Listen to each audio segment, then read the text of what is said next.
Shalom, Erev Tov, good evening from Jerusalem, Israel.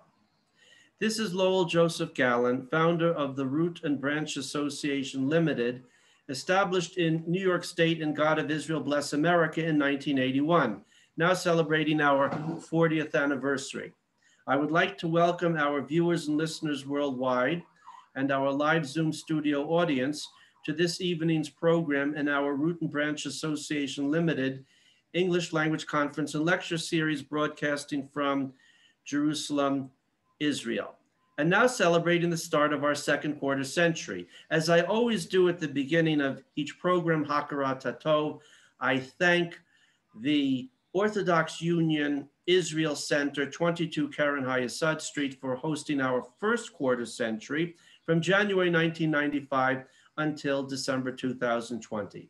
And especially its wonderful former educational director and founder and editor emeritus of its unique Torah Tidbits publication, Mr. Phil Chernovsky, his Eshet Chayil, woman of valor, Mrs. Tony Chernovsky, and the long-suffering Mrs. Itter Rachel Russick, the scheduler who keeps the whole thing functioning without collapsing. I would have been carried out of a stretcher long ago. I'm glad I don't have her job. Thanks to all of you for helping us get started the first quarter century.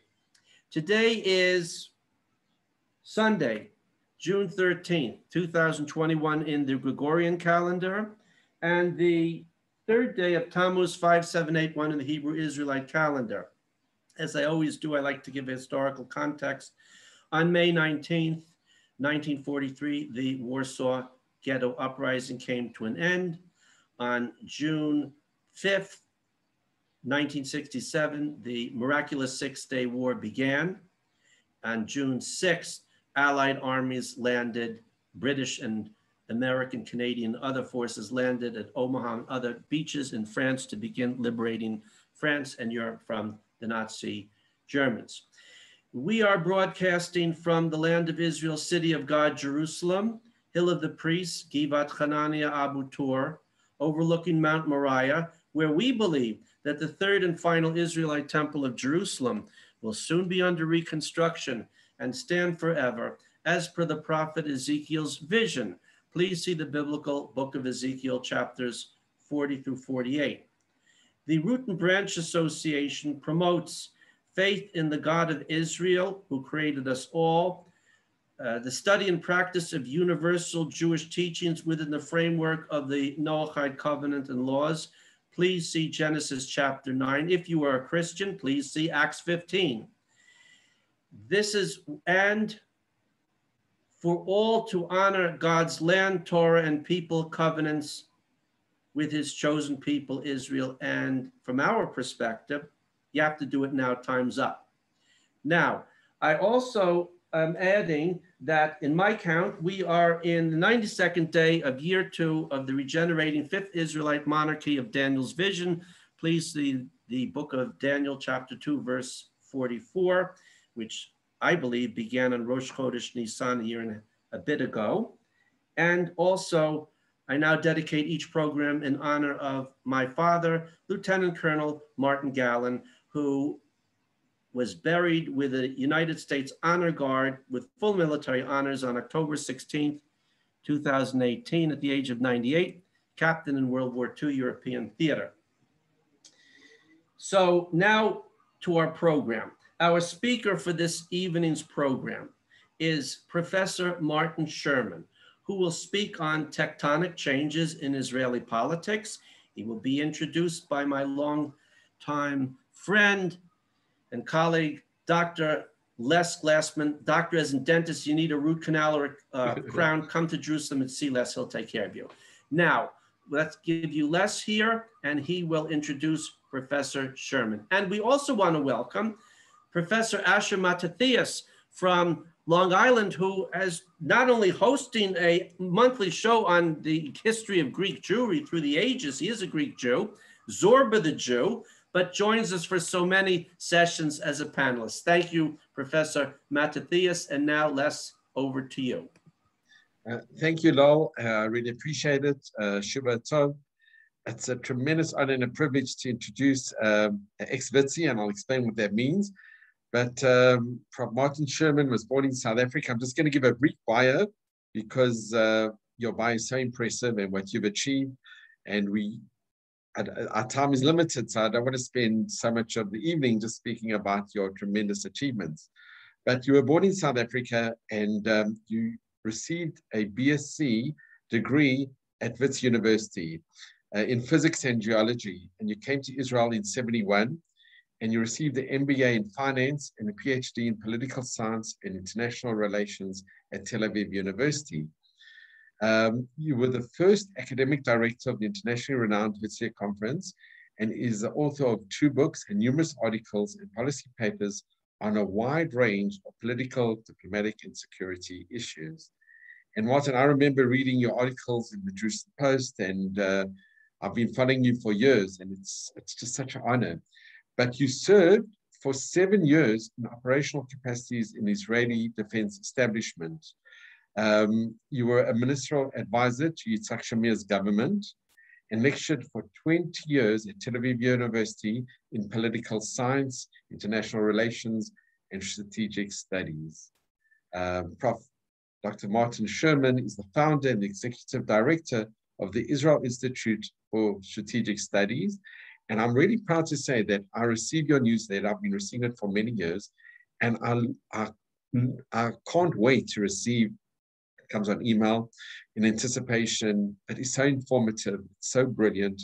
And it's just such an honor and a privilege to have, first of all, an ex-Witsi, but ex-South African here giving us a talk tonight on possibly one of the most amazing political days in Israel's history. So without any further ado, we have a world-renowned expert on the subject. We are so honored and privileged to have you, Prof. And we are very, very appreciative. So without any further ado. Well, thank you very much for that very flattering introduction. I hope I won't disappoint leaders with the expectations that you've generated with that. But you're certainly right about the significance of today. In fact, I've got behind me the television going on. The new government is supposed to be sworn in, and it's really hanging by a thread. My personal preference would be that it would not be confirmed, and that they would either send the nomination back to the Knesset. That's what happens in Israel. Perhaps I should just give your readers a brief rundown of what happens. After the elections, the president nominates someone who has the highest number of supporters amongst the Knesset members to try and put together a coalition. He has 3 weeks to do it. Sometimes if he doesn't succeed and asks for an extension, he can get a 2-week extension. Often they don't ask for the extension. And then an alternative Knesset member is nominated to try and put together a government.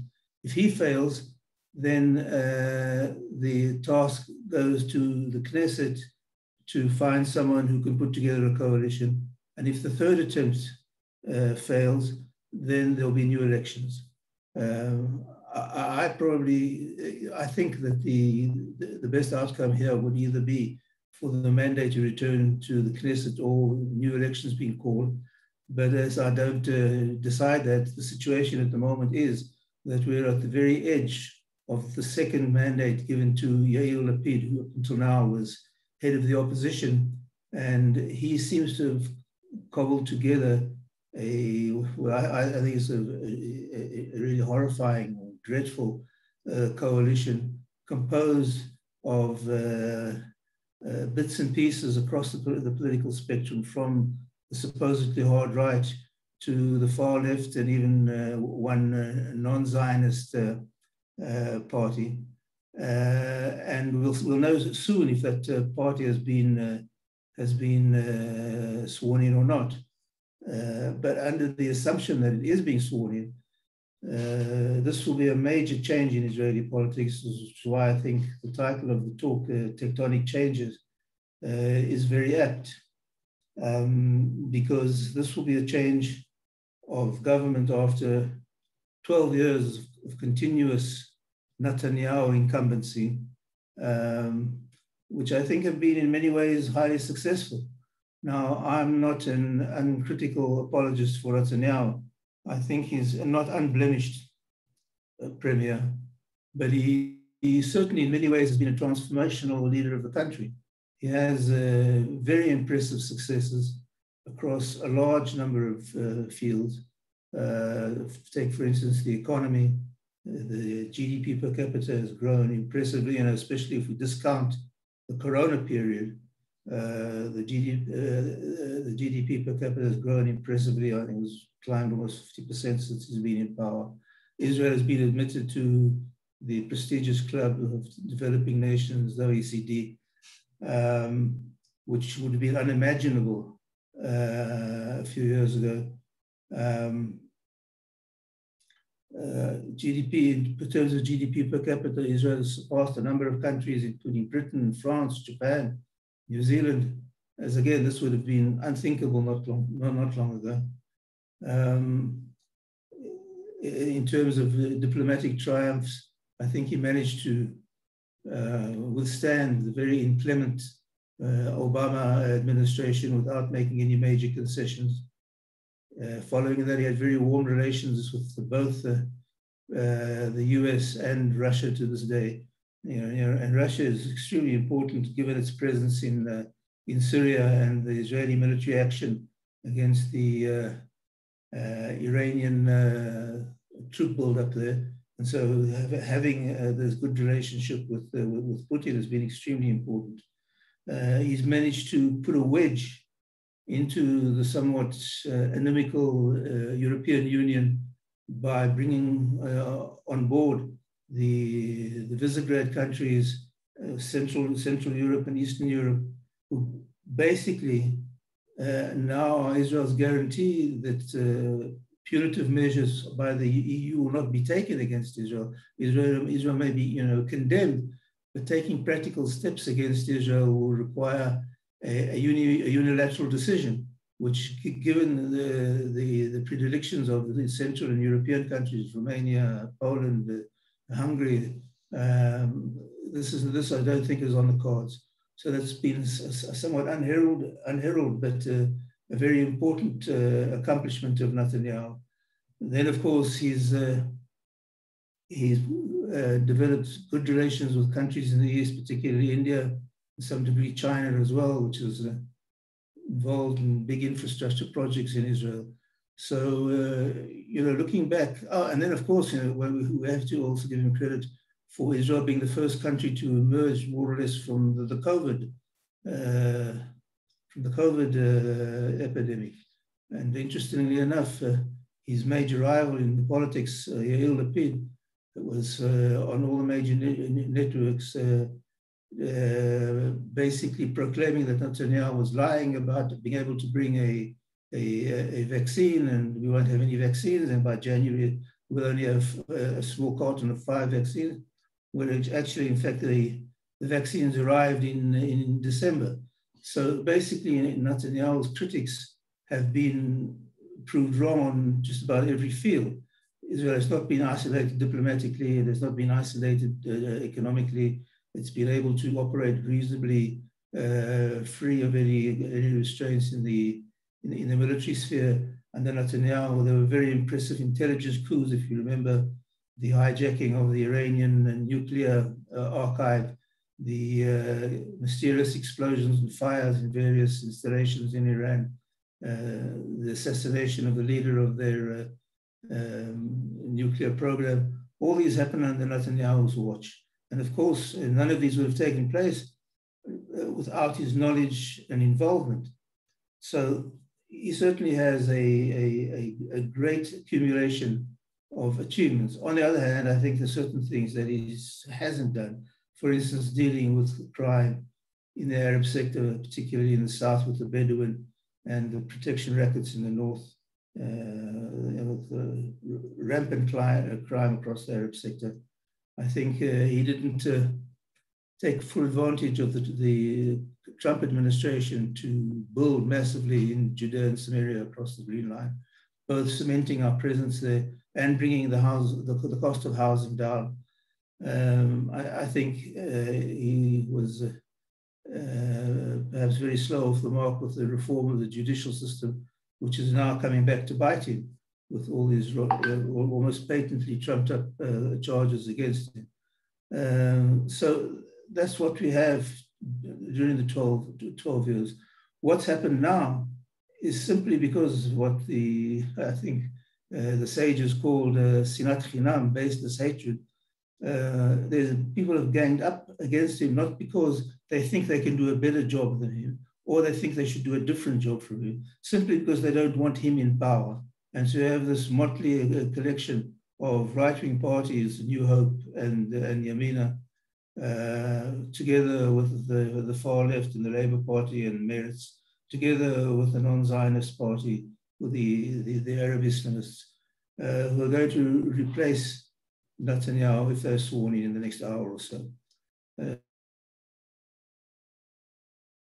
It's very difficult to see how this government will function, because apart from marginal issues like moving nursery schools into the education department and discussing reforms in the public transport on the Sabbath, I find it very difficult to see how they will come to agreement on any subject, like building in Judea and Samaria, the expansion of infrastructures there, road system, especially with the Minister of Transport elected to be elected as Meirav Mikhaeli, who's very left-wing head of the Labour Party.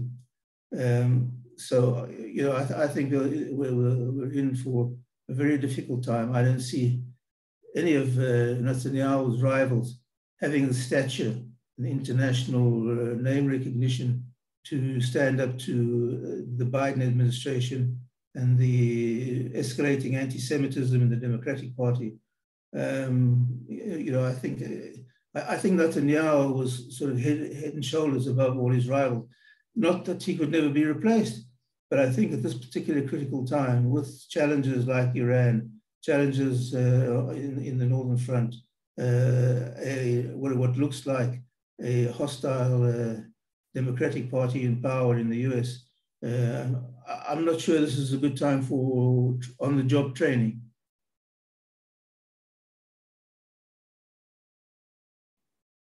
So basically, that's why I think the changes could be tectonic in the negative sense of the word.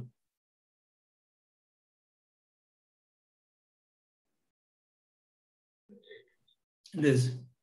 All right. And Prof, and do you give, well, thank you very much for your insights. Do you give Naftali Bennett, do you think he has any chance in succeeding for a couple of months, a year maybe, till his term of office expires? Well, his term of office is 2 years. Yeah, then it's a rotation. And it's a rotation with Yair Lapid. Now, look, I have a very dim view of what happened now, because Bennett swore time and time again that he would never sit in the government with Yair Lapid, not with rotation, not without rotation. He actually signed a document saying that, and this was a very serious pledge. Now all of a sudden he's come up with this idea that his core commitment, his core pledge was not to allow in the next election, which is of course not true, because he never said, he never mitigated or conditioned his being against a government by Lapid on only if that will avoid an election. That was never part of his election pledges. He said categorically that he would never let Lapid become prime minister, and he's actually done that, at least in theory, because if the government lasts 2 years, then Lapid will come into power. And I think Lapid, who may be very talented in things he did previously in the media and a talented songwriter, I really don't see him having the wherewithal to lead a country with the complex problems that Israel's got, which has got no grounding in. I mean, you don't have to be a university professor but Lapid doesn't even have his matric. And you need a certain amount of depth. As I say, formal education is not the ultimate test, but it is some sort of education, some sort of indication of intellectual prowess. I just don't see how he's going to handle it, although he will have, of course, by then 2 years of experience as foreign minister if the government lasts that long. But I'm very skeptical as to Bennett's ability to function. You must remember, he's one of the smallest members of the coalition. At least 3 other parties have more, or 3 or 4 parties have more than he does, because he got 6 seats, or sorry, 7 seats in the current parliament, but 1 member peeled off and refused to support the government because of the reasons that I've just detailed. So he's only got really 6 supporters in a coalition where there are at least 3 or 4 parties who have more power than him, including a Victor Lieberman, who will be both finance minister, and his party will have the head of the finance committee, basically giving him a total monopoly over the financial dealings of the government, the budget and allocations and things like that. So Bennett's going to have a difficult time dealing with him if there are any disagreements. The same thing with many other parties who are at least as large or larger than him.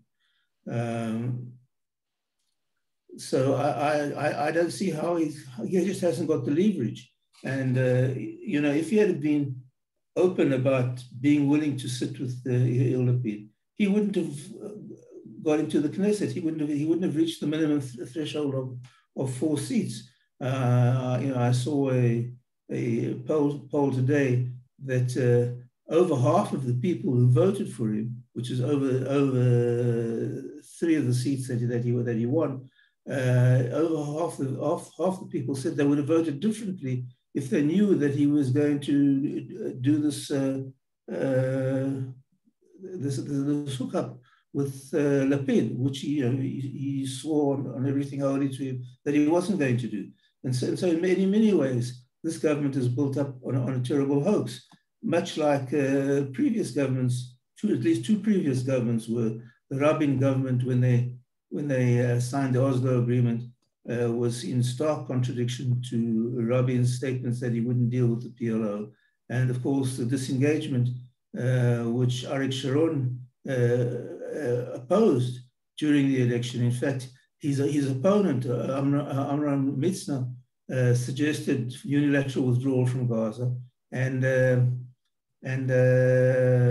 Arik Sharon dismissed it as too dangerous. However, when he was in power, he adopted exactly the policy that he called people to vote against when he was running for office. So in both those cases, we know exactly what happened. There was overcrowding both in the cemeteries and in the trauma wards in hospital because of people who'd been killed or wounded by terror that resulted from that negation of that breaking of electoral pledges.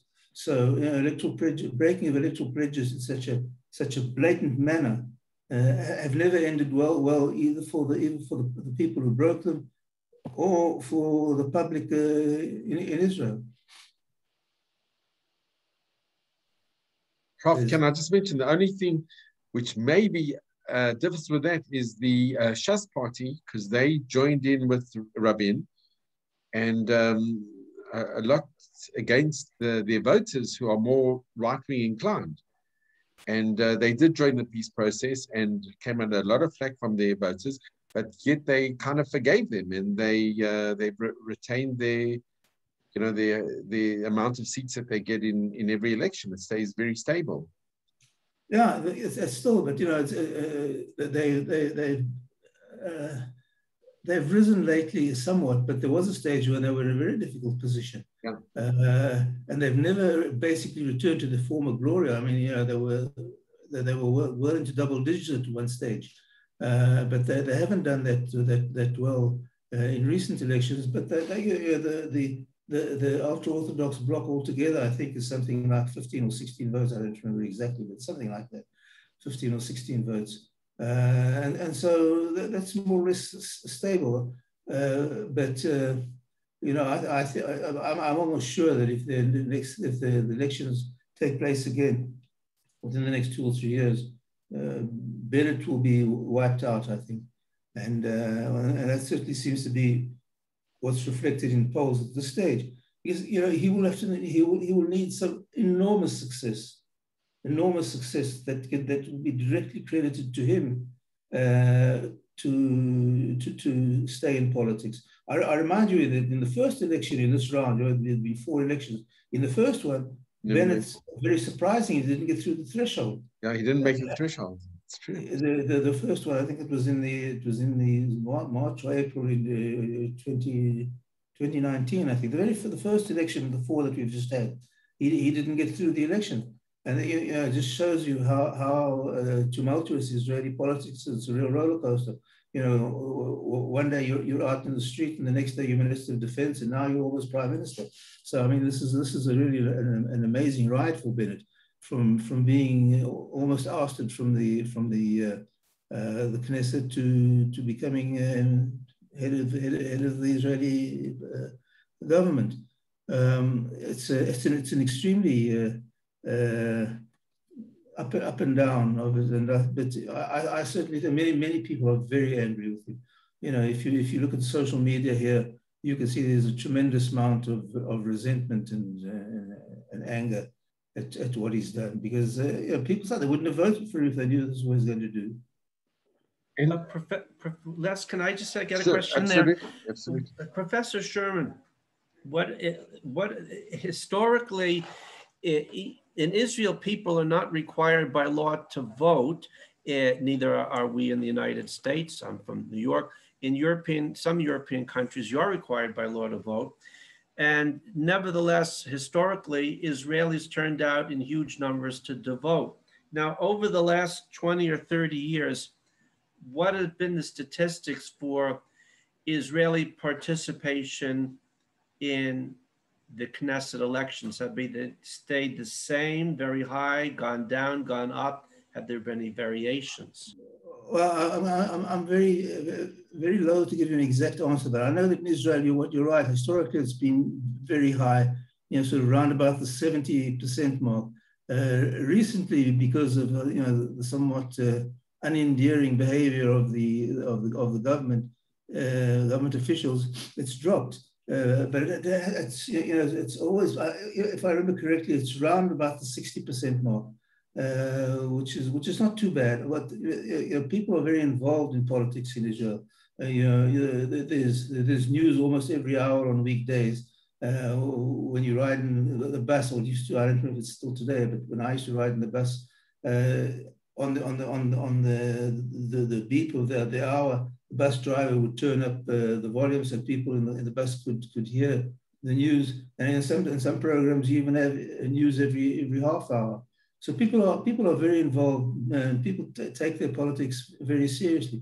You know, fortunately, there hasn't been much political violence. Of course, we had the very unfortunate assassination of a prime minister here. But in principle, you know, you don't see a lot of violence. You don't see people being attacked. You don't see posters being torn down in a wholesale manner. You see a little bit of it, but not a great deal. You don't see opposing parties, headquarters being arson or anything like that. So there still is a great deal of involvement in politics, but people are very aware and informed, at least in a shallow manner, as to what goes on. And the news is always very up to date, and it takes up a large portion of media time here.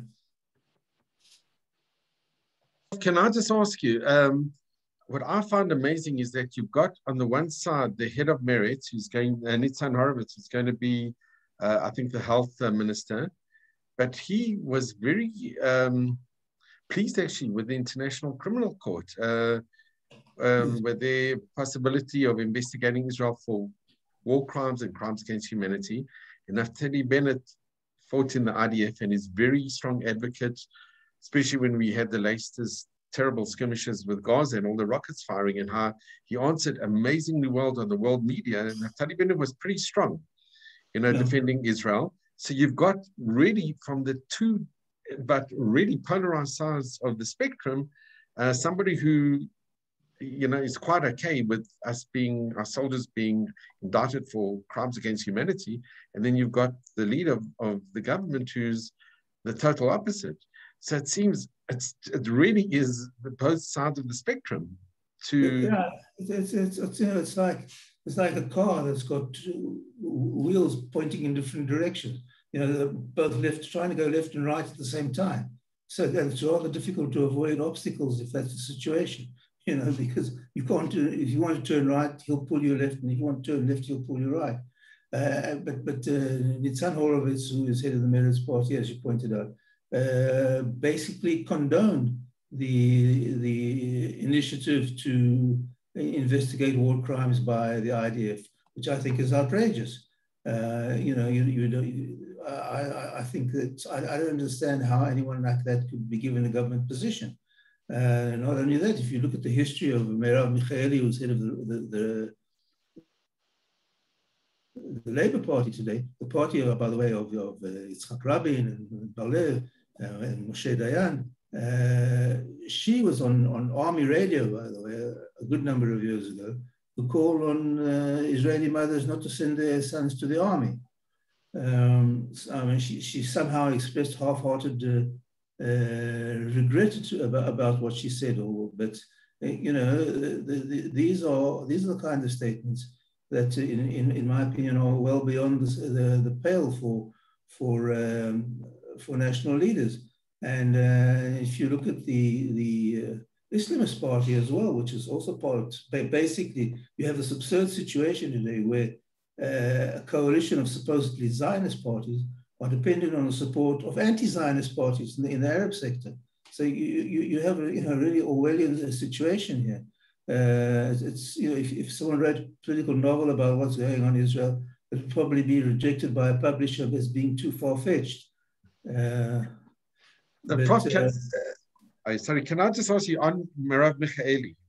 I don't know if many of our listeners are aware, but her grandfather was Ralph Kastner from the infamous Kastner train. And it's very ironic in a way that she's been given the transport portfolio. Yeah. But can I get your insights into that? Because her grandfather was very, very controversial and remains very controversial. Saving with the Kastner train, but not telling the people back in Hungary. So the whole Kastner affair, it's a very, very controversial topic.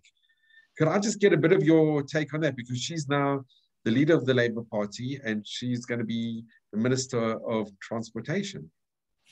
Yeah, well, I don't think we should hold ancestry against her. I mean, there's the good enough reasons, current reasons why she shouldn't be in a position of power. And I think this, by the way, this is one of the greatest indictments of Naftali Bennett, because he's given people, like you mentioned, like Merav Michaeli, and people like the Meretz Party, who've haven't been able to get into positions of power for almost a decade. He's given them access to positions of power, because if you look at the political map, putting Netanyahu, the animosity towards Netanyahu aside, 80% of the vote went to right-wing parties. So the left wing is basically within the electorate being very, very marginalized, and people like Michaeli and people like Horowitz would never have been able to access power if Naftali Bennett had been true to his electoral pledges. And I think this is one of the biggest indictments against Bennett, is that basically what he's done. He's removed the obstacles from the left to get to power, which they would never have got on their own. And now they're certainly in a position of power. And the left is very good at hanging on to power. And so I'm going to give over time, but just before we ask Prof. Asher to give his view, can I just ask you, there was in the news today that that Netanyahu might hold like a snap primaries for the Likud, because there's a lot of people in the Likud saying that, you know, maybe it's time for Netanyahu to step down and to have a new leader of the Likud. Do you think this is going to be a possibility? And who, in your expert opinion, do you think might take over if Netanyahu does step down or primaries are held? Do you think there's a chance that there could be a new leader of the Likud? Well, I think Netanyahu gave a very impressive speech today as the prospective head of opposition. And he talked about going into opposition in a very determined fashion and be a resolute opponent of the sitting government. So the way things look at the moment, I'm not sure that he'll step down. And I don't know who's really ready to challenge him. Because we saw what happened to Gideon Saar. Gideon Saar got 20%, 25% of the vote. Netanyahu won by a 70% majority. But if you ask who could be potential successors, in my opinion, two people come to mind. The one is Yuri Edelstein, who was Speaker of the Knesset and Health Minister following that. I think he might be certainly a possible candidate. I don't think he's got Netanyahu's stature yet. Certainly hasn't got his command on the international stage. But I think he certainly could be a serious contender. And the other one is Neil Barkat, who was he was a successful high-tech billionaire, and then he became mayor of Jerusalem. So I think he's got a certain amount of governmental experience, of course, on a different level. But those are the two major challenges that I think might follow Netanyahu. Whether they would take him on in a direct challenge if Netanyahu arranges primaries within the Likud, I don't know. And if they did, I'm not sure they have much chance of winning. The other challenger who's been promoting himself is Israel Katz, who's now finance minister. But I'm very unimpressed by Katz's performance. I really don't think that he could fill the position adequately. But there's certainly going to be a lot of chafing at the bit, especially if Netanyahu doesn't hold primaries. And I think it would be in his best interest to hold primaries as soon as possible, because I think he'd still have the sympathy of people who think he's been cheated out of his position. Because after all, you must remember, the Likud is the biggest party, almost twice the level of its nearest challenger. And Netanyahu is by far the most popular prime minister. And all the polls that will take it will ask you who should be the prime minister, or who is best suited to fill the role. Netanyahu beat everyone by significant margins, and certainly beat Bennett by a lot. Yeah. I was very fortunate to attend on Thursday night. My daughter had a role in organizing a Nir Barkat's event, where it started off with Netanyahu actually addressing the crowd via video. So I think Nir Barkat wouldn't stand against him he wouldn't. I've got a very good feeling that he wouldn't, especially from that event and from. I agree with you. I agree. I think you're right, and I think he more or less said so. He might be surreptitiously trying to test the waters, but it certainly wasn't an outright challenge to. No, it wasn't. Yeah.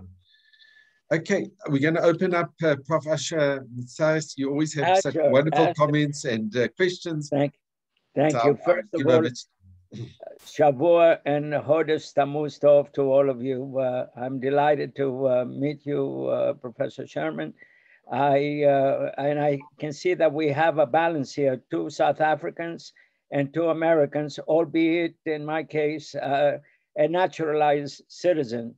The other observation is when you started off by saying the significance of the day, immediately my thought went to our granddaughter Jacqueline Hanna's match on the soccer field this morning. She scored the winning one of the goals, 4-1, her team won, and assisted in 2. So that's significant for us. But to shift to the tectonic changes, they are tectonic only because they have been delayed and long deferred, long expected in coming. I think the other, before we get to specifics, never mind the fact that Lord Acton may have been correct when he said that power corrupts, and absolute power corrupts absolutely. Eventually, in the case of Bibi, he overstayed his warm welcome and his early expectation.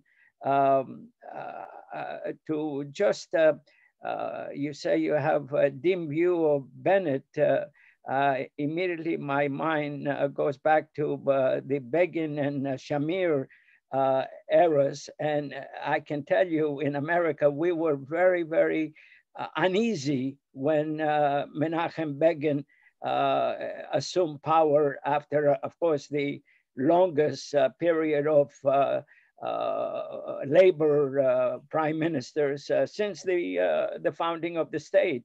But he proved to be quite agile and able to hold on to power. And Shamir, also a terrorist in his time, managed to bring about some welcome changes. So I'm not ready to dismiss Bennett. What I do maybe see that eventual paralysis will ensue because of the various doctrinal changes that are included in the government, from extreme right to extreme left to, and of course the Arab dimension, which you have not broached yet, and we need to do that. So if there is cantankerousness and instability and a lot of distrust, the government may not last very long, in which case Lapid will never have a chance to be prime minister, just as Benny Gantz never had the chance to be Bibi's successor in the Likud array of power.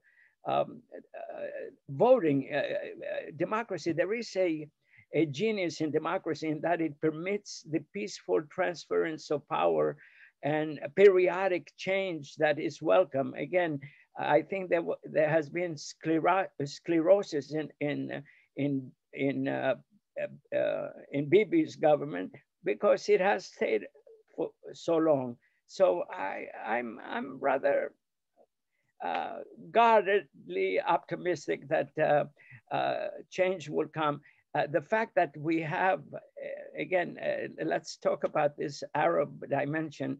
It could be the Gordian knot that will be broken, just as Alexander did in the old days, to perhaps make Arabs, the domestic Arabs, less radicalized, you know, to the extent that we continue to have this eruptions in Gaza and elsewhere, and attacks, as we mentioned in the, last week, inside Israel, as a fifth column emerges periodically to make us unsure about the future.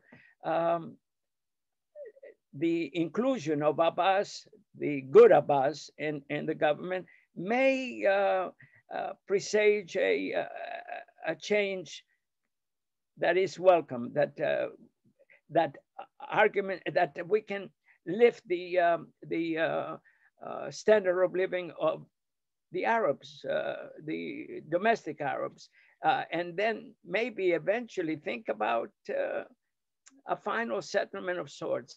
It's very, very difficult to conceive. I just got a question from a dear friend of mine in Toronto, also a professor, to outline for him my vision. He said, "Do you want the borders of 48?" I said, "No, and nor are the borders of 67. We have to adjust those borders, and we have to adjust the parameters to include, of course, if possible, to make it a Jewish state that will last into a millennium, another millennium. But we have uneasy here in America, at least, as to how we can square the circle when you have two competing and very emotional ideas to reconcile: Jewishness and democracy. I'm throwing this not for solutions, but really for more extensive thought.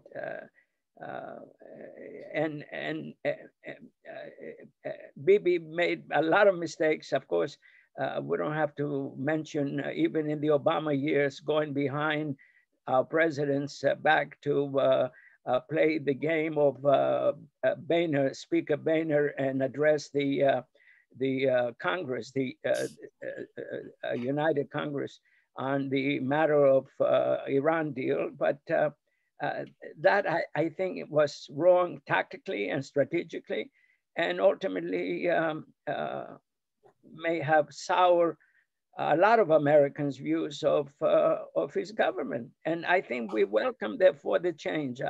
I am bullish in the short run, at least. Okay, well, let me just relate to some of the points that you said. You know, looking at Begin, Begin was inexperienced in government in a certain sense, although he did know a lot about Israeli politics. But you must remember that Begin won the election. Begin was, and unlike Bennett, who has got 5% of the Knesset, Begin was the largest party.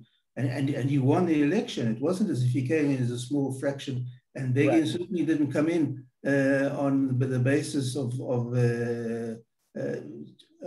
violating the pledges to the election. So I think it's very difficult to compare Begin and Bennett. And again, you know, we talked about corruption. You know, as I say, I'm not an uncritical apologist for Netanyahu. But I think it's very difficult to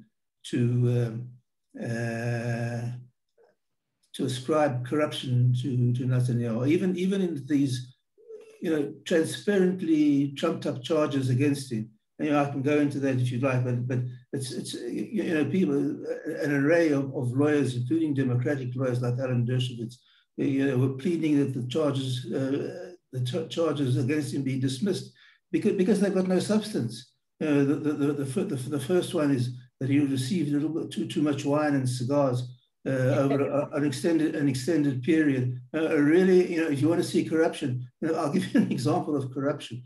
In South Africa, Ramaphosa, the president of South Africa, began his public life as a trade unionist. Today, he has a personal fortune of $250 million, So, you know, and he didn't get that in his trade union salary. So, you know, we're talking about corruption. And the second charge, where he's accused of trying to making a deal with the editor of Yediot Ahronot, which is ridiculous, because in the end he didn't accept the offer, and 43 other members voted for what the editor of Yediot Ahronot wanted, and there'd be no charges brought against them, even though they received favorable coverage in Yediot Ahronot. And the third charge is an unprecedented charge, not because I say so, because the head of the prosecution said this was an unprecedented charge. No one in no politician in any democratic country has been charged with corruption by trying to get good coverage. You know, so the charges against him are patently false, and they're going to cause great damage to the Israeli judicial system, because if he is finally prosecuted and found guilty, half the country are going to believe that the justice system was used for political ends. And if he's acquitted, the other half is going to believe that the justice system was in his pocket. So I think it was a massive miscalculation to try and dislodge him by abuse of the legal system. As for the Arabs, this is an important point that you raised. But if you look at today's legal system, the Arab Party shouldn't be allowed to participate in the elections at all, because if you look at the Basic Law Knesset, one of the stipulations which calls for disqualification of participation of a candidate or of a party is if that you do not accept Israel, or you work against Israel being a democratic and Jewish state. And the Arab parties quite blatantly are against Israel being seen as a Jewish state. And they say so in their platform. So basically, and they get disqualified by the Knesset, the Knesset committee. They appeal to the High Court, and the High Court overturns their disqualification. So it's really not a matter of opinion. You just have to read the law, and the law says you cannot participate if you oppose Israel being a democratic and Jewish state. They oppose. Not only that, many Arab politicians and parties have openly associated with Israeli enemies during times of war, like Hamas in the last round of fighting. So basically, these parties shouldn't be allowed to participate. And I really don't think it's a matter of the standard of living of the Arab parties. If you drive past an Arab village, you'll see huge houses, multi-story houses for one family. I don't mean multi-story apartments, multi-story one-family homes. But at least for the official statistics, the two segments of the population that have on the lowest rung of the socioeconomic ladder are the ultra-Orthodox and the Arabs. But not because there's systematic discrimination against them, but because of sociological parameters. They both typically have one breadwinner and large families, and that is what impacts their economic status more than anything else.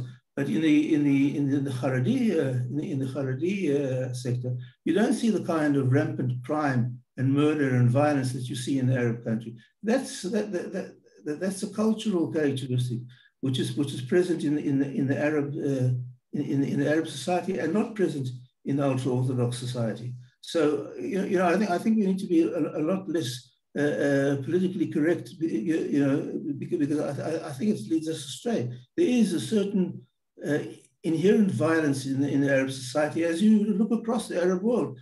From the Atlantic Ocean through the Libyan desert and to the Persian Gulf. The regimes are all backed by a force of arms. That's got nothing to do with whether they're rich or poor. So they have a difficult position to accept the idea of a Jewish state, yes, in their midst. President Biden said it so well 2 weeks ago in his news conference when he was, I think he even volunteered that. He said, we will have peace when the neighborhood accepts the fact that Israel exists. And it's so ironic. The Palestinians are often seen as the more progressive part of the Arab world.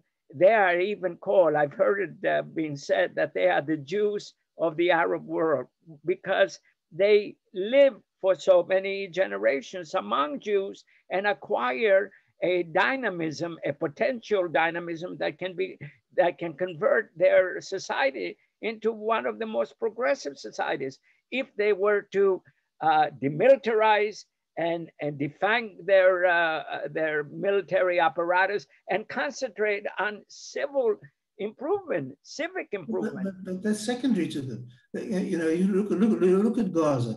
Take Gaza for example. Yes. Why hasn't Gaza become the Singapore of the Middle East? Because as Shimon Peres wanted it to be. Why? What's stopping them? Israel has removed every remnant of Israeli presence, of Jewish presence there. They even uprooted graves because they couldn't live there. The only thing that were left intact were synagogues, which the Arabs promptly burnt down and desecrated. You know, they didn't have to do that, but they did it. They got help they left the high-tech greenhouses because in their preferences, not because I say so, because the facts say so. In their preferences, they care more about dismantling Israel than building their own state, and that's something that's inherent in their culture. I don't know if anyone's got the answer of how to unculturalize that from them. And that's why I think that making any compromises towards them is counterproductive, because the compromise just move the negotiating lines forward instead of negotiating on what they didn't have. Now they have what they've got. Now they move the negotiation point further for other things that they don't have. Sadly, I don't think that there's any consensual resolution to this conflict. There'll only be a coercive one. You were asking something also about America. One of the biggest failings, I think, of Netanyahu is that he hasn't concentrated on diplomacy as a strategic asset for Israel. I think I've been preaching for years now that Israel should devote 1% of state budget to public diplomacy. 1% is well over $1 billion today. With $1 billion, you could, even if you leave the present personnel in state and in place, I don't think the substance is very good for Israeli public diplomacy. That $1 billion is what Benny Gantz came to Washington to receive for the Iron Dome, by the way. $1 billion. Yeah, but I think we need a diplomatic Iron Dome. We need a diplomatic Iron Dome. Yeah. And why would any liberal support the establishment of a Palestinian state? I cannot understand that, because no one believes that it will not be yet another homophobic, misogynistic Muslim majority tyranny whose hallmarks will be gender discrimination against females, the harassment of homosexuals, the persecution of political. Why would any liberal support something that is the exact antithesis of the values that he proposed to cherish? And it's never been put that way. It's never been put that way. Israel has always tried to put forward a moderate face, but I think being moderate is a very poor negotiating tactic, because admitting that the other guy has a point is not a good way to win the argument. I don't understand. Bibi gets blamed for gay initiatives? No. I say if the Palestinians were to set up a Palestinian state, yes. If the Palestinians were to set up a state, it would be a homophobic, misogynistic, Muslim majority tyranny. Now, anyone who says they're a liberal, enlightened liberal, why would they support that? It goes against everything that they're supposed to cherish. The way I think they're beginning to think about as they anticipate, I hope, eventual elections in Gaza and the West Bank, in Judea, Samaria, is to have an international overseer to make sure that the process is above board, that it would be credible. But Professor, even if it's credible, and the Hamas win fair and square, as they won in Gaza, so the Hamas will win fair and square, and then you won't have what I said. You won't have a. It would be the last time they would have an election. Yeah, well, okay. Even with Abbas, you don't have too many elections. He's now in his 12th year of his four-year term. So I don't think it's the rules of the game. It's something structural in the culture of these countries, or these societies rather. And are they made coercively to vote, or is that required? No, but the same thing. I'm not quite sure. I also had about, if I remember correctly, but I could stand to be corrected.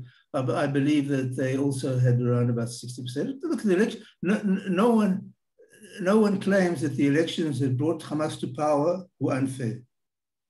No one claims that.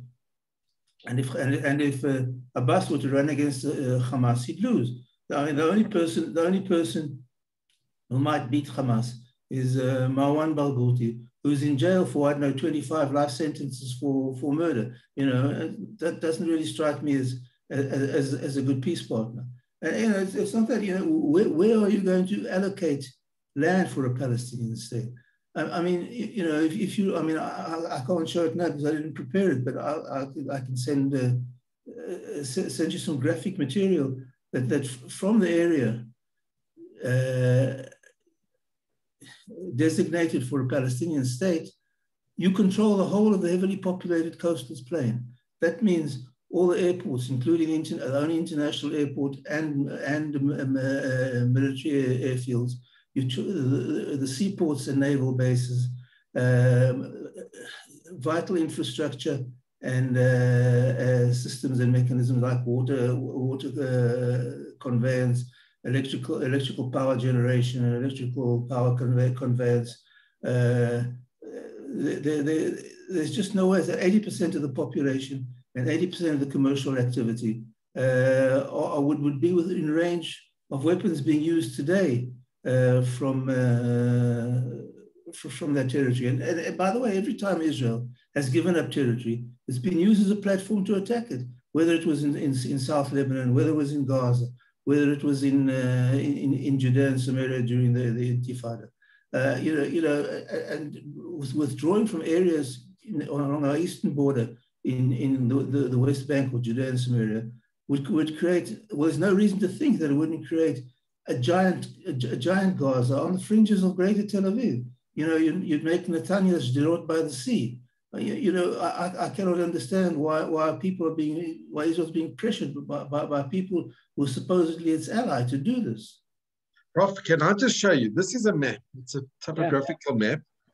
And you actually see the mountain range. And I think this is, you see where Tel Aviv is, where Ben Gurion is. And it's actually quite unbelievable. It's like, you know, anybody with a hand-propelled rocket launch, you don't even have to have sophisticated rockets, can fire on Ben Gurion from... Just see if you can just hold pictures up to the screen.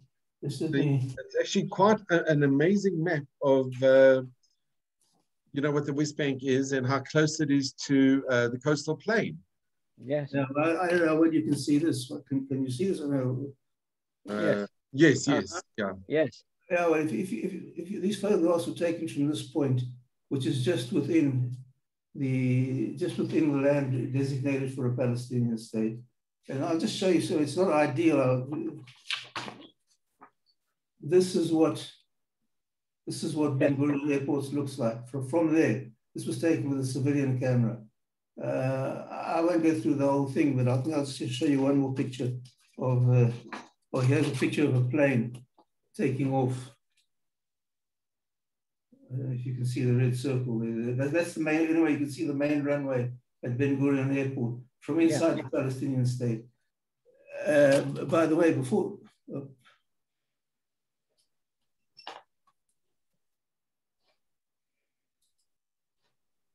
Again, that proves the Jeffersonian adage as well, that to have democracy with no education is something that will never be. There is the option of a culture of respect, of dignity for opposition.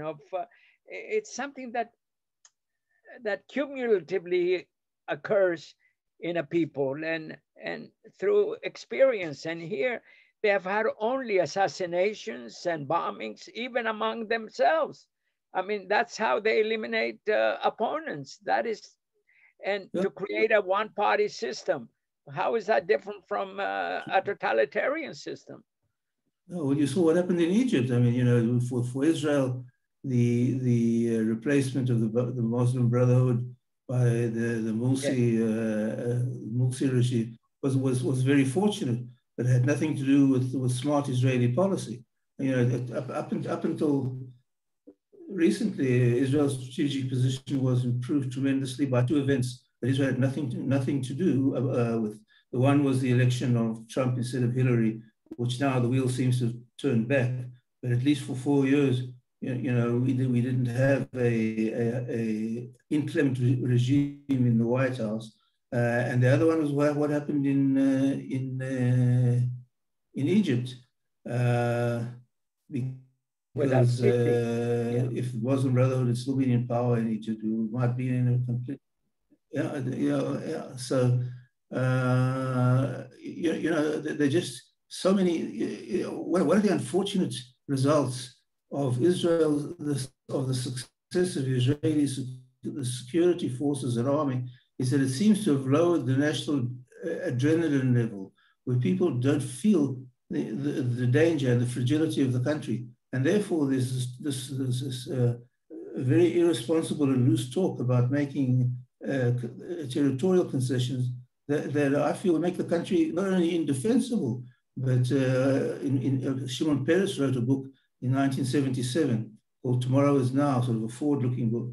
And there he says indefensible borders generate almost compulsive temptation to attack Israel from all sides. And I think that's what's happening. You know, every time we've left territory, it's become a platform to attack us from. Look what's happening in Gaza. You know what? If in 2005, when Israel left Gaza, someone had actually predicted that the realities we'd be facing today are the realities that we are in fact facing, he would be dismissed as an unrealistic scaremonger, as a right-wing fanatic. You know, because they're the most formidable weapon they had was a mortar of 5, or a rocket of 5 kilometer range with a warhead of 5 kilometer range and a warhead of 5 kilograms of explosives. Now today they have missiles that can travel hundreds of kilometers and have a warhead of 200 kilograms. So if anyone had suggested that would be the situation, they would have dismissed him as an unreasonable fanatic. You know, never mind the tunnels and the kites and the drones. You know, every time the Palestinians observed some form of aggressive tactic, Israel's developed a countermeasure where they had suicide bombings, so we put up a fence and checkpoints. So they developed rockets. So we developed Iron Dome. So they developed underground tunnels. So we developed $1 billion underground barrier. So now they've developed balloons and kites to burn the south. And they're now on the brink of developing effective drone capability. And it's only a matter of time until they develop even it's a crude cruise missile, which isn't ballistic, so that the Iron Dome can't intercept it. And they'll have biological or chemical warheads. That's going to happen. And in the final analysis, I'm sorry to say that they're either going to be Jews in the Negev or Arabs in Gaza, but there won't be both. Yes, I would like to add something here to what you've all said. Land for peace is a formula that has never worked, ever. And the fact that it's repeated as a mindless, manic mantra within Israel or outside of Israel doesn't change that. It never worked. Furthermore, Israel is the size of New Jersey with a population density of Singapore. Yeah. And a few facts should be mentioned about the neighborhood in which Israel's living. Number one, in 1970, in Black September, my roommate, my final year in college, was there. I won't name him. He was from an Arab family that went from Jaffa to Tulkarm in 1948. He himself said, no one forced us, we chose to leave. And from Tulkarm to Amman in 1967, I said, did anyone terrorize you? I just said, no, we just didn't want to live under Israeli authority. Then he told me what happened in Amman. with Black September, King Hussein did it the Arab way. Yeah. And 40,000 Palestinians were slaughtered. He said the king's troops were firing on our residential neighbors. That's the way Arabs and Muslims do it. Furthermore, Zia al-Haq, the later president of Pakistan, was there with a Pakistani military contingent. They specialize in mass murder. In 1971, in East Pakistan, mostly Muslim, but of different tribal origin than the West Pakistanis, they wanted independence from Pakistan. Within 1 year, the West Pakistani army engaged in the mass, 1 year, 3 million people, most of whom were Muslims. It didn't stop until the Indians set in an army under the command of General Jacobs, a Jew, I think he's still alive, to rescue them. Now I'm just getting warmed up. In Lebanon, when the Black September, yes, please, Professor. You were going to say, you're the speaker. Actually, what you mentioned about Black September, the Palestinians, the Palestinians actually were swimming the Jordan River to Israel to get away from the slaughter. Yes, of that was my Jordanians. next point. Dr. James Zogby came to talk at Swarthmore College, where I got my BA. I was there from 1974 to 1978. And you had these second-rate intellectuals from third world countries, mostly with snotty rich kids who spoke of revolution, but that would go out the window when they were back home with daddy and getting their nice, cozy, but they didn't have to work. And he was talking, and I knew this. So I asked him, when did you last beat your wife question? That's a classic legal setup. I said, Professor Zogby, would you say something about why the PLO fighters fleeing from the wrath of King Hussein's Bedouin, Chechen, and Pakistani army fled over the Jordan River into Israel? He got very uncomfortable because you're not supposed to know that. He didn't know what to say because they know perfectly well they wouldn't have their testicles, penises, and heads cut off. Let's get to that. My son-in-law, a third-generation Polish military man, before he came to Israel in 2015, was with the Polish embassy in Beirut. They were involved in arms sales. The Polish have small arms industry to Lebanon. He was involved in monitoring the press there. He said the following incident happened in Zarqa in northern Jordan, which no one ever heard about. He said there were protests against King Hussein. What did King Hussein do? This is just a few years ago. He sent his Bedouin army, this is now, up to Zarqa, took a number of people from the town, cut off their ears and noses. That was the end of it. No one ever heard about it. This is routine. When the Egyptian army was in Yemen, they used poison gas. That was, I think, the 1960s. When the PLO got to Lebanon to destabilize it, a couple of 100,000 people went up in smoke. And when Iran and Iraq went at it from 1980, how many years? 1 million under the lunacy of Saddam Hussein, a psychopathic mass murderer, and Khomeini. Incidentally, he's not Persian. He's an Azeri. This is a very important point. When dealing with people, you always want to know what is their religion, what is their ethnic background. Stalin was a Georgian. Napoleon was from Corsica. Khomeini and Khamenei are not Persians, they're Azeris. Only 50% of the population in Iran is Persian, the rest are other minorities. It's very much like with the Assad regime, where 10% of the population are Alawite and most of the rest are Sunnis. Also in 1982, when there was a Wahhabi uprising against Assad, he sent in his brother and they slaughtered 10,000 people. To talk about land for peace is not only wrong, it's criminally insane. And I come back to a point that I've mentioned with Les before. No, Professor Sherman may have noticed this. In Israel, in Israeli society, you never take responsibility for, especially men, as you, and in the Arab and Muslim world in general. If you take responsibility and say you're sorry for a mistake is severely punished in the Arab world. You never take responsibility for anything. Everything is inshallah. And in Israel till today, the other side of that is that you never, you always, you never what was going to say, to save face, the whole syndrome. Right, you're from Greece, so you know about saving face. Yeah. Like we were discussing the other day with Yitzhak Kerem, your friend, who'll also be speaking in a few weeks here, that you can't lose face. So that nothing can ever change because you can't admit anything's ever wrong. Right. And even you can't even pretend, in Japan, saving face may mean with Minamata disease, the executives of the corporation get up and bow on stage, and then one commits Japanese ritual suicide because, yes, I'll admit it, then I can't live, so I kill myself. That wouldn't happen in Israel. Mach patli ata chayav and magiali ata Hashem ata chayav. Meaning, what do I care?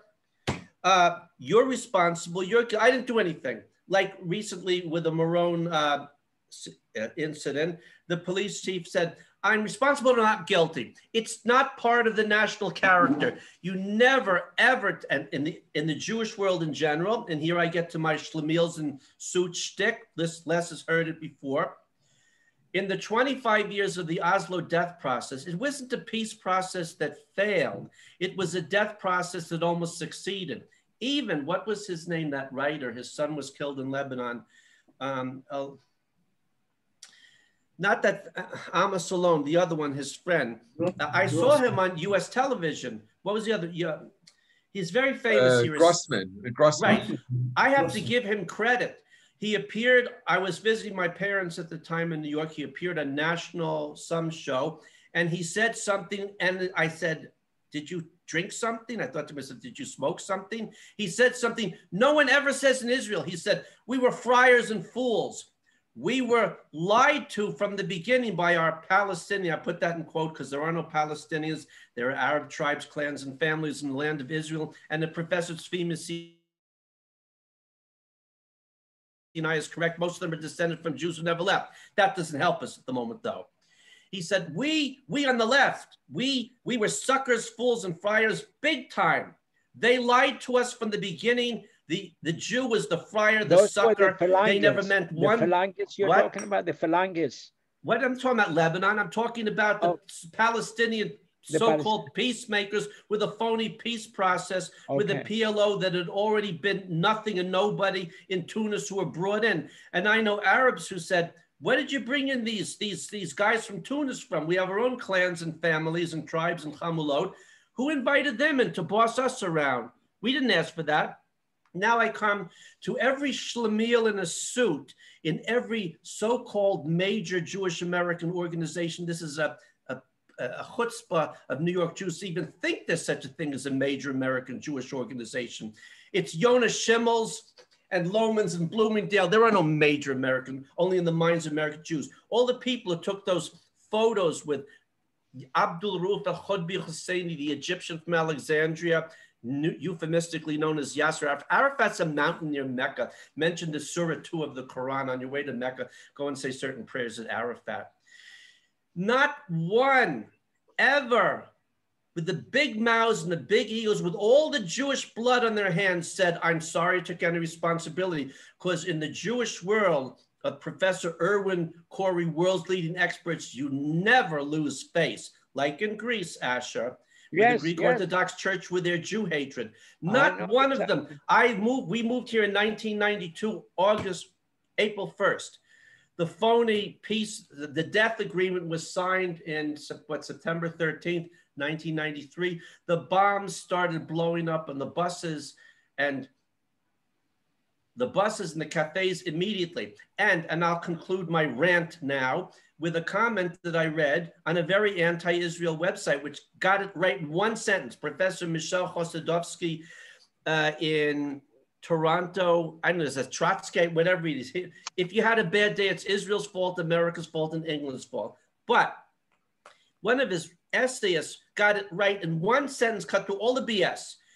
Israel withdrew from Gaza, the rockets kept falling, and the left collapsed. Period equals MC squared, which makes people wonder, if the left collapsed, how come the bad guys with the deeper levels in the structure of Israeli society, in our, as Eisenhower said military industrial complex. He wanted to include congressional. His family wouldn't do it. He wrote the speech himself. In our military industrial Knesset complex, somehow whoever you vote in the deeper levels of the system, like in your programming a computer, it's the same old stuff. This is a very good question. That's what happened. Israel withdrew from Gaza. The rockets kept falling. The left collapsed. Now I'll conclude my comment. Isaac Herzog's the new president. Is that right? Yes. I was there. I wasted money from 1992 to 2011 being a member of the Foreign Press Association Israel. Aside from the fact that they're low IQ Jew and Israel haters, these are not media in the sense that you would think of. These are corporate fascist mouthpieces. With most of them, it's not complicated. I work for Reuters in New York, CBS Television, National Network News. Where's the money coming from? Who's paying the salaries? And it's not very, you will do what you're told. If you don't do what you're told, you'll be told on Friday, don't come back on Monday. And what's the government? What's the organization? What's the corporation that controls the so-called media? And you already know what they're going to say.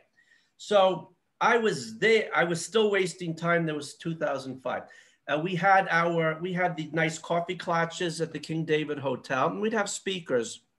We had a lot of very prominent speakers. That day was Isaac Herzog. And he was saying, well, you know, I come from a family from a Holocaust, and this is very difficult for us.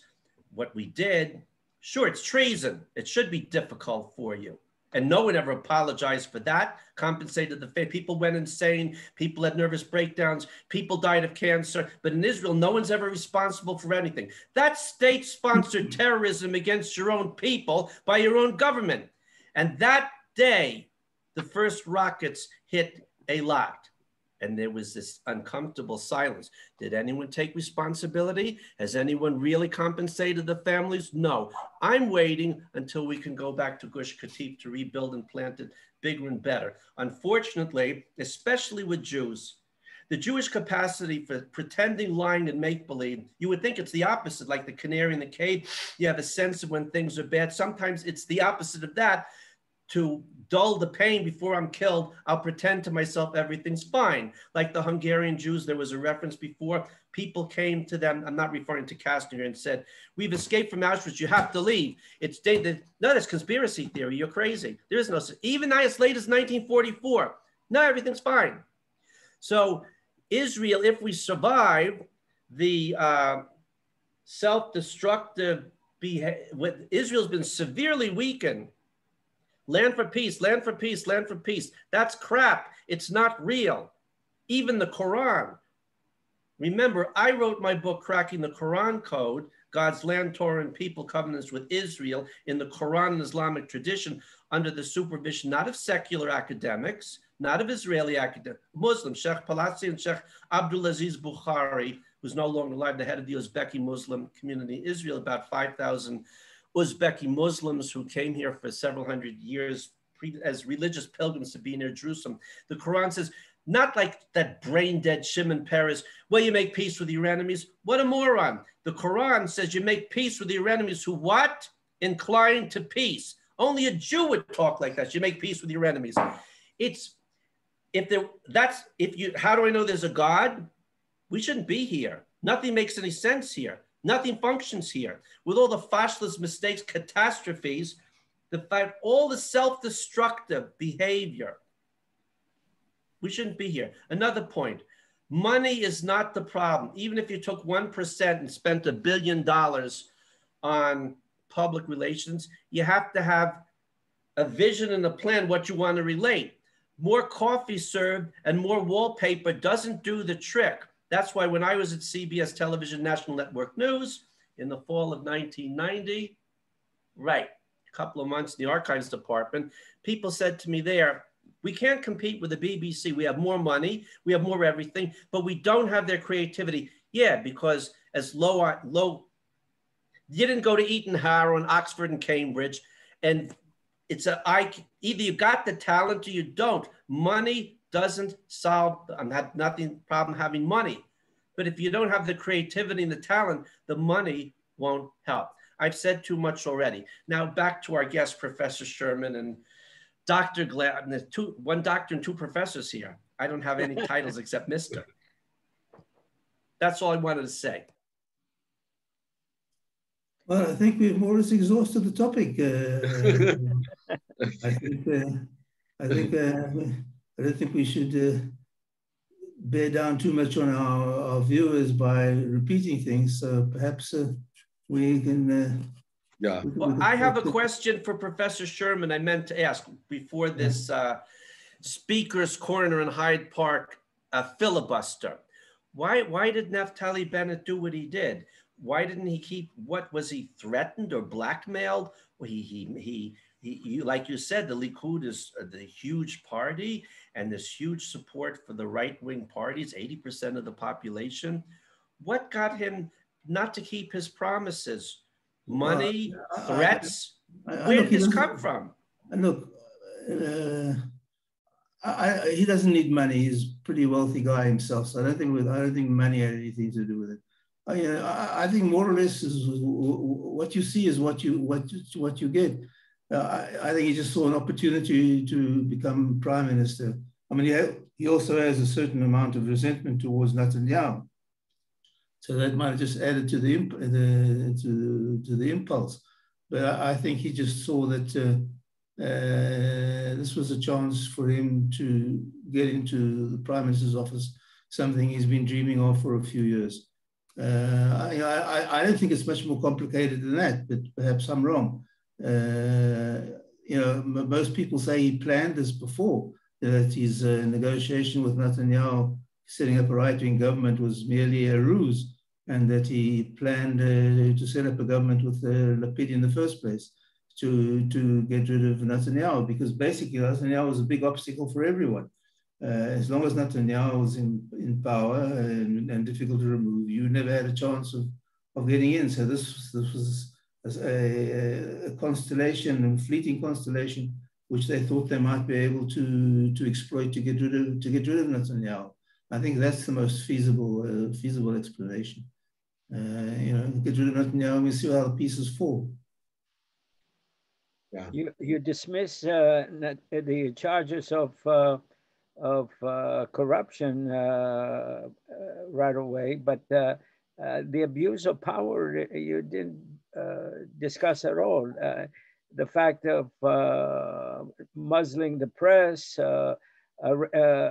even in recent days, threatening politicians, not he himself, but his so-called goons around him to, I don't know, how do you see his circle and his exercise of power or misuse of power?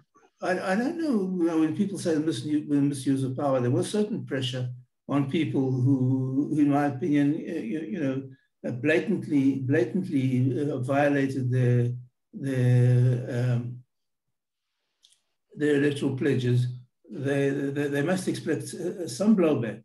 But I think a lot of the complaints against Netanyahu, in my opinion, are imagination. They're just figments of the press's animosity. I mean, muzzling the press. 99%, no, what I'm exaggerating, 80% of the mainstream media is anti-Netanyahu. The Yediot Ahronot, Ma'ariv, the English press, the press is anything but muzzled. There's one paper which is staunchly pro-Netanyahu, which is Israel Hayom, perhaps. But and on TV there's a minor channel 20. But in principle, the dominant theme of the mainstream media is anti-Netanyahu. I mean, I don't know why people think that the press is being muzzled. And Netanyahu is correct. Whenever the right wing express their views somewhat stridently, they say it's incitement. And whenever the left does, they say it's freedom of speech. There were really dreadful things said about Netanyahu and his family in the protests against them, and they hardly raised a ripple. Here, any strident criticism of the right is immediately associated with threats on their lives. And how can you say that? And it's incitement. I mean, I don't know what your predilections of politics in America are, but you can see people in America got Pulitzer Prizes for fiction on Russian collusion and Iranian connivance.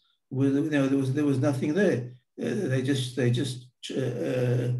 used up a huge amount of time and resources to chase off the demons that were never there.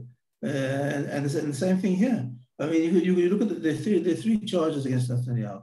The one is he got too much wine and cigars from a rich man. We still, but no one's ever really pointed to, what the quo was for the quid for the quid pro quo. What did Netanyahu give for in exchange for? There's been no real public attention on that. It's not unclear. He helped some guy to get a visa, which is is hardly in the United States.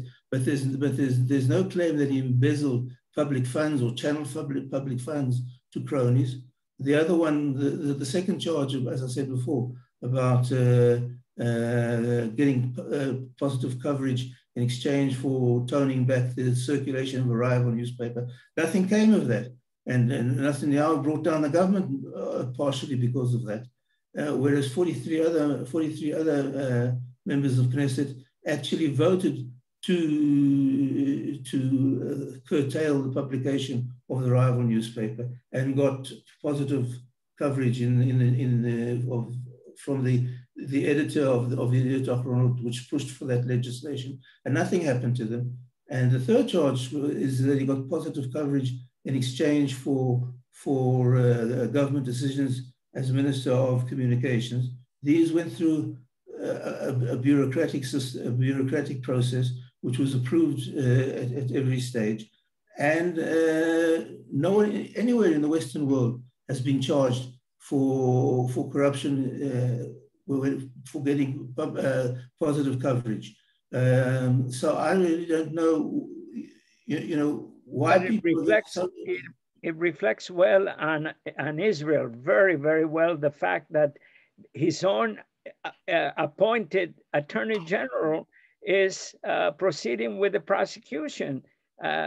Doesn't that prima facie shows that there may be something there after all? Well, one of the state prosecutor himself, Shai Nitzan, admitted that there was no precedent. He was appointed by Bibi Netanyahu, right? No, you're talking about Mandelblit. The Attorney General. Mandelblit. He's the Attorney General, and then there's the Chief Prosecutor. But the Chief Prosecutor was basically the front line. Used to be his erstwhile friend, right? Used to be what? He used to be his erstwhile friend, or Bibi's friend. Were they collaborators? That's the Attorney General, yes. Yes. But within the organizational culture, it would be very difficult for him not to go with Bibi's adversaries.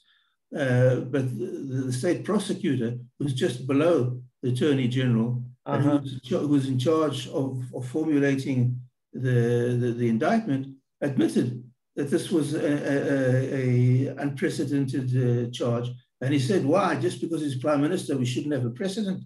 There was very harsh criticism of the prosecutor's office by the controller. There was a former judge who was the controller of the prosecution, and she resigned in protest against what was going on there. She said that the people, not because of Netanyahu, but in general, she said the people in charge of the prosecution were not fit for their jobs.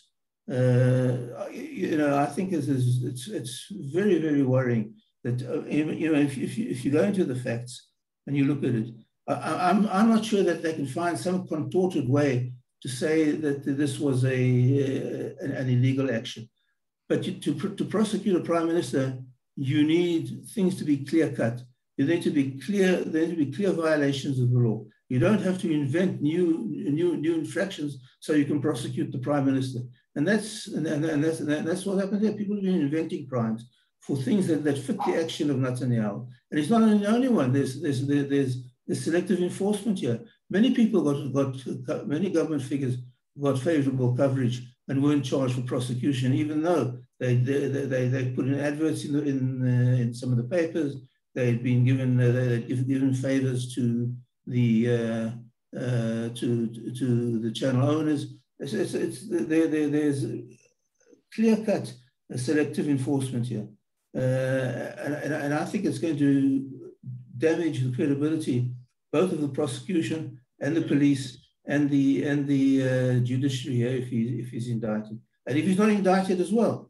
I mean, there was a whole story of extorting state witnesses, the harsh conditions they were kept in, threatening to reveal all sorts of secrets to their family if they didn't testify against Netanyahu. There's a can of worms here. It's really far from a clear-cut case, and that's why a whole battery of top U.S. attorneys called on the Attorney General to drop the charges because there's really nothing in them. You know, would you agree with me that even in the worst possible scenario with Bibi's cases, it doesn't pale in comparison to what Trump is expected to face, you know, the kind of abuses. And now with the press that reveals that he directed his Attorney General to look into the cases of seating Congress people, never mind the press, but also our own congressmen, you know, and their families. Such abuses of power that will be revealed in the coming weeks and months that will keep the legal profession occupied into many years. No, I'm sure if they applied the same standard to Democratic presidents, they could find the same sort of stuff. There's just a selected application of sanctions here. That's all. I mean, I think the Democratic Party's worst nightmare is that Trump should come back and compete in the next election. So I think what they're doing is trying to preempt his return to politics. Okay. Prof and to both profs, I just want to mention something, and I think we need to wrap up. Something that is absolutely unbelievable, and Prof. Sherman, you're so right.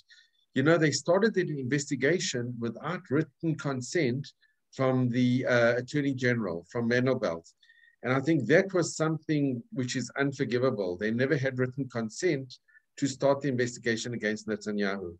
And I think in any court of law, you know, that they would have dismissed the cases because they said it was hearsay but that was a major big deal. And what's very upsetting is that the media didn't really run with the story because it ran against their narrative. Exactly. So, but that was a big deal. How can you start an investigation without the written consent from the Attorney General on such an important issue? So, it just, as you said, there are many issues here that, and the sad thing is that those that ran against Netanyahu, they ran because they didn't want him to be in power.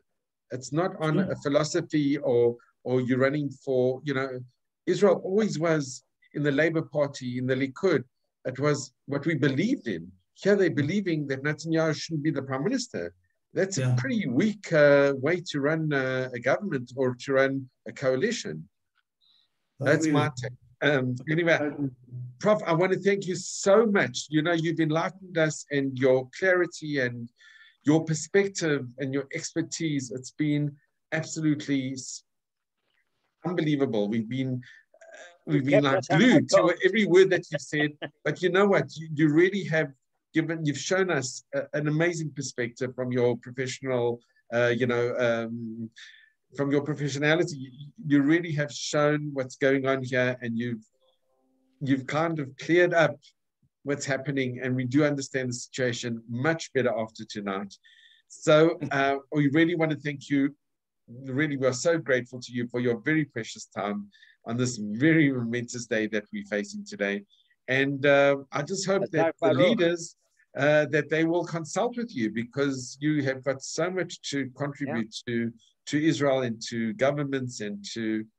I wish more people would take your salient, your expert advice, really. So thank you very much. I don't know if you mentioned that the professor combines the soft power and the hard power of sciences, the political science and geological, I understand. Is that so? Yeah, geophysics, yeah. Physics, I mean, I take my proverbial kippah off to you. Thank you so much, Prof. And we wish you all a Shabbat Tov. And we really are extremely grateful to you. God bless. Bye. Be well. All the best. Bye, Prof.